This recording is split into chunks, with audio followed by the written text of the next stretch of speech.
સુરતના ભટ્ટા રોડ ઉપર ગણપતિ પંડાલ ઉપર ગુજરાત પોલીસ વડા ડીજીપી વિકાસ સહાયે પરિવાર સાથે શ્રીજીની આરતી ઉતારી હતી। પોલીસ કમિશનર અનુપમસિંહ ગેહલોત સહિતના પોલીસના ઉચ્ચ અધિકારીઓ હાજર રહ્યા હતા।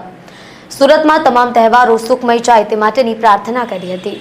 સુરતમાં ગણેશની મૂર્તિ પર થયેલા પથ્થરમારાથી વાતાવરણ તંગ છે, ત્યારે કાયદા વ્યવસ્થાની સમીક્ષા કરવાની સાથે સાથે સાયબર સંજીવની કાર્યક્રમમાં હાજરી આપવા માટે राज्य पोलीस वड़ा विकास सहाय सूरत આવ્યા છે।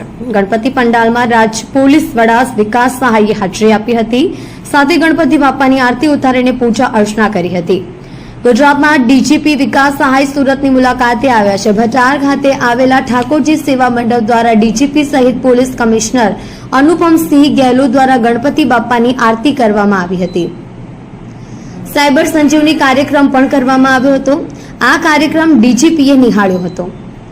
ભટારમાં ગણપતિ બાપ્પાની આરતી પૂજા અર્ચના કરી મહિધરપુરા દાંડિયા શેરીમાં ગણપતિ બાપ્પાની પૂજા કરી હતી। પરિવાર સાથે ગણેશ પંડાલની મુલાકાત કરવામાં આવી હતી। ગણપતિ બાપ્પાની પૂજા અર્ચના કરવામાં આવી હતી। આ સાથે એ મેસેજ આપવામાં આવ્યો હતો કે ઉત્સવમાં કાંકરી ચાલુ કરનારની ખેર નથી। આગામી સમયમાં ઈદ અને વિસર્જનમાં પણ કંઈ અઘટિત ન થાય તે માટેની તૈયારીઓની સમીક્ષા કરવામાં આવી।